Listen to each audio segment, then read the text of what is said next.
warahmatullahi wabarakatuh. Perkenalkan, nama saya Ratu Mutiara, BP 1910233023. Assalamualaikum warahmatullahi wabarakatuh. Perkenalkan, nama saya Ruri Hidayatul Fitri, nomor BP 1910231050. Perkenalkan, nama saya Hanifah Sahuri, BP 1910231046. Assalamualaikum warahmatullahi wabarakatuh.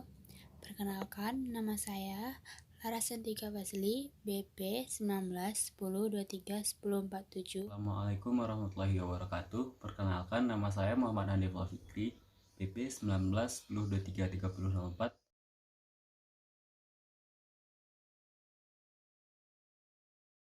Baiklah, saya sebagai penyampai pemateri pertama, di sini saya akan menjelaskan yaitu pengertian klorofil, letak klorofil, peranan klorofil, dan sifat fisika klorofil. Yang pertama, saya akan menjelaskan pengertian klorofil. Pengertian klorofil atau zat hijau adalah pigmen yang dimiliki oleh berbagai organisme dan menjadi salah satu molekul yang berperan utama dalam fotosintesis. Yang kedua, letak klorofil. Letak klorofil berada di sel-sel tanaman yang disebut kloroplas. Yang ketiga, peranan klorofil atau fungsi klorofil.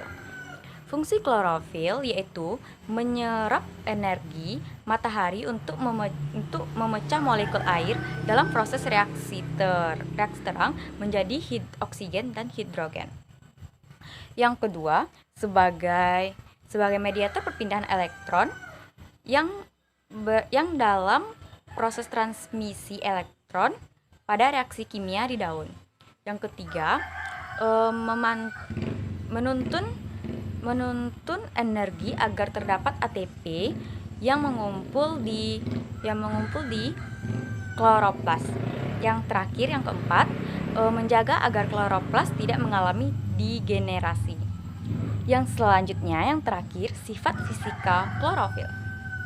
Ada yang tahu sifat fisika klorofil? Sifat fisika klorofil adalah menerima dan memantulkan sinar dengan menyerap sinar pada panjang gelombang antara 400 sampai 700 nm, terutama sinar matahari, terutama sinar merah dan biru.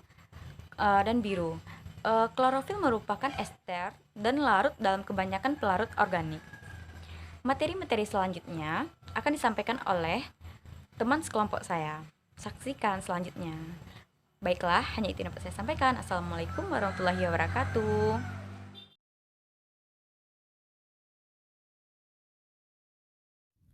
Baiklah, selanjutnya materi tentang sifat kimia klorofil dan jenis pigmen, pembagian serta fungsinya.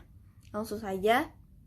Jadi klorofil ini memiliki sifat kimia di mana klorofil ini tidak dapat larut di dalam air, namun dia dapat larut dalam pelarut organik yang berpolar. Contohnya seperti etanol ataupun kloroform. Selanjutnya, sifat kimia klorofil lainnya itu adalah inti magnesium atau inti Mg dapat tergeser oleh dua atom hidrogen, di mana ini dapat terjadi pada saat suasana asam. Nantinya akan menyebabkan suatu persenyawaan baru yang disebut dengan velvetin yang berwarna coklat. Selanjutnya adalah jenis pigmen, pembagian serta fungsinya. Jadi pigmen ini pada umumnya ada 3 jenis. Ada klorofil, karotenoid, serta antosianin. Klorofil ini adalah pigmen yang memberi warna hijau pada tumbuhan dan terdiri dari 2 macam. Ada klorofil A serta klorofil B. Klorofil A berguna untuk menyerap atau mengabsorpsi spektrum warna merah, biru, ataupun ungu dalam proses fotosintesis. Sedangkan klorofil B berguna untuk merefleksikan atau memantulkan spektrum warna hijau ataupun kuning dalam proses fotosintesis. Pigmen selanjutnya tentang karotenoid. Karotenoid ini juga dikenal sebagai pigmen aksesori dan juga disebut sebagai fotoprotektor, yang artinya melindungi tumbuhan dari sinar matahari yang berlebih. Lalu karotenoid ini juga dapat menyerap energi cahaya yang tidak dapat diserap oleh klorofil. Nantinya setelah diserap oleh karotenoid akan dilanjutkan menuju klorofil untuk keberlangsungan proses fotosintesis. Karotenoid ini terdiri dari karoten dan xanthofil. Karoten adalah pigmen yang menyebabkan warna orange, sedangkan xanthofil adalah pigmen yang menyebabkan warna kuning. Pigmen selanjutnya adalah pigmen antosianin, yaitu pigmen yang memberikan warna seperti warna biru, ungu, magenta, merah, ataupun violet pada bagian tumbuhan seperti buah-buahan, bunga, daun, sayur-sayuran, akar, ataupun umbi. Nah, selain 3 jenis utama pigmen tadi, juga ada yang disebut dengan pigmen tambahan, yaitu pigmen phycobilin. Pigmen phycobilin ini kenapa disebut sebagai pigmen tambahan? Karena dia hanya ada pada tumbuhan seperti alga dan tidak ada pada tumbuhan tingkat tinggi. Nah, phycobilin ini terdapat pada sitoplasma dan terdiri dari phycocyanin yang berwarna kebiruan dan phycoerythrin yang berwarna merah. Sekian dari saya mengenai materi yang dapat saya sampaikan.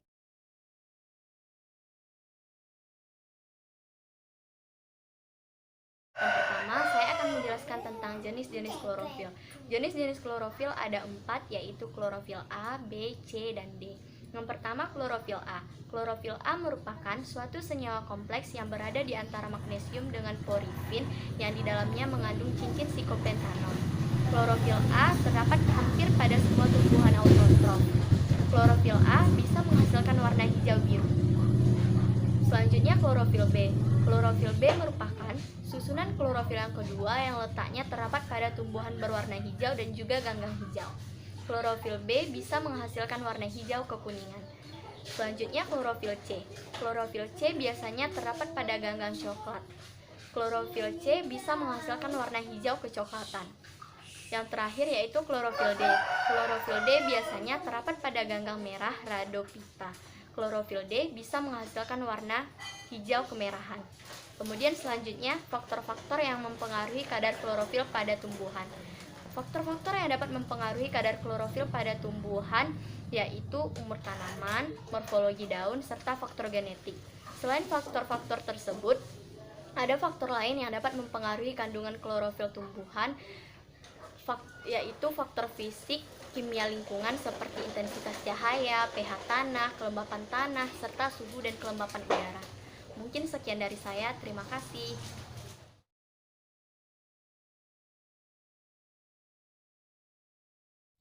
Baiklah, selanjutnya teknik deteksi klorofil. Teknik deteksi klorofil dapat dilakukan secara kualitatif maupun kuantitatif.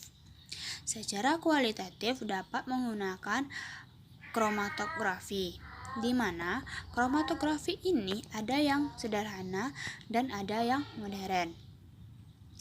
Kromatografi sederhana seperti kromatografi kertas, yaitu menggunakan kertas Wattmatch 3. Untuk kromatografi modern seperti kromatografi lapis tipis, yaitu menggunakan silika gel pada plat aluminium atau plastik. Untuk zat yang mudah menguap itu menggunakan kromatografi gas. Nah, pada dasarnya kromatografi sederhana ini menggunakan larutan pengembang atau eluen, di mana larutan pengembang adalah campuran pelarut organik dengan perbandingan tertentu yang sesuai dengan sifat zat ekstrak daun yang hendak diamati. Nah, setelah ekstrak pigmen daun ditotokkan pada kertas Wattmatch 3, selanjutnya dimasukkan ke dalam larutan pengembang yang kedap udara. Pigmen pada daun ada yang dapat dilihat dengan mata biasa dan ada juga yang dapat dilihat dengan bantuan alat, yaitu menggunakan penyemprotan becak dan dilihat di bawah sinar UV.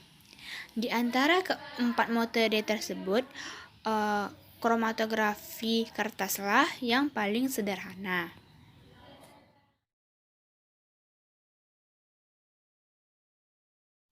Baiklah, selanjutnya saya akan membahas tentang spektrofotometri. Spektrofotometri adalah alat yang digunakan untuk mengukur absorbansi cahaya dengan melewatkan cahaya dengan panjang gelombang tertentu melalui objek kaca atau kuarsa yang disebut dengan kuavet. Sebagian cahaya yang melewati objek akan diserap dan sebagainya akan dilewatkan. Alat ini merupakan hasil penggabungan dari spektrometer, yang merupakan alat untuk menghasilkan sinar dari spektrum dengan panjang gelombang tertentu, dengan fotometer, yang merupakan alat untuk mengukur intensitas cahaya yang ditransmisikan atau diabsorpsikan. Prinsip kerja alat ini didasarkan hukum Lambert-Beer, yang berbunyi bila cahaya monokromatik melalui suatu media, maka kemudian cahaya tersebut akan diserap, sebagian akan dipantulkan, dan sebagian lagi akan dipancarkan. Persyaratan hukum Lambert-Beer adalah: 1. Radiasi yang digunakan harus monokromatik. 2. Energi radiasi yang diabsorpsi oleh sampel tidak menimbulkan reaksi kimia. 3. Sampel atau larutan yang mengabsorpsi harus homogen. 4. Tidak terjadi fluoresensi atau fotoporesensi, dan indeks refraksi tidak berpengaruh terhadap konsentrasi dari larutan dan tidak pekat, harus encer. Sekian dari saya sudahi dengan Assalamualaikum warahmatullahi wabarakatuh.